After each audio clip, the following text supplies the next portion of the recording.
দর্শকদের প্রতি দায়বদ্ধতা আর্থিক ধারাবাহিকে ফেরা নিয়ে মুখ খুললেন শন। জনপ্রিয় একজন অভিনেতা হলেন শন বন্দ্যোপাধ্যায়।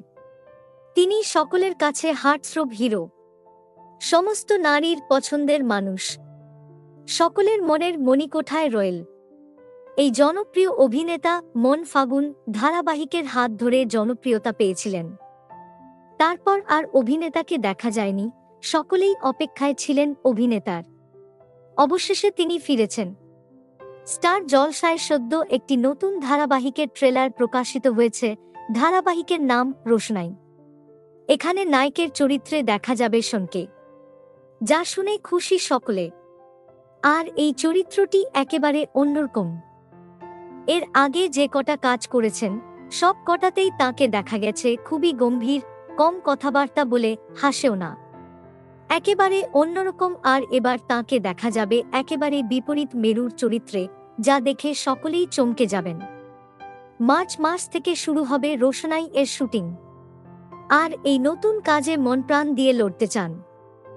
এর আগে তিনি জানিয়েছিলেন এখন ধারাবাহিকে তিনি ফিরবেন না, সিনেমা এবং ওয়েব সিরিজেই কাজ করতে চান।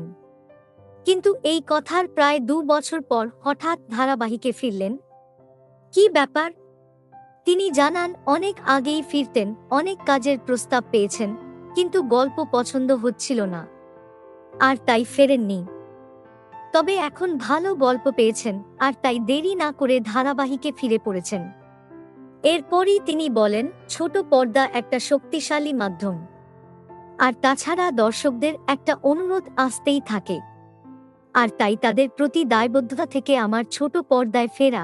এর পাশাপাশি জানিয়েছেন ছোট পর্দা থেকেই তাঁর নামাস, তাই তাঁকে কোনোদিন অবহেলা করতে পারবে না। প্রসঙ্গত, শনের বিপরীতে রয়েছেন অনুষ্কা গোস্বামী, একেবারে নতুন জুটি, আগে কোনোদিন কাজ করেননি। তবে আলাপ ছিল, যেহেতু আগে পাশাপাশি ফ্লোরে শুটিং করতেন, এবার একসাথে কাজ করছেন। অনুষ্কার সাথে কাজ করতে বেশ ভালোই লাগছে।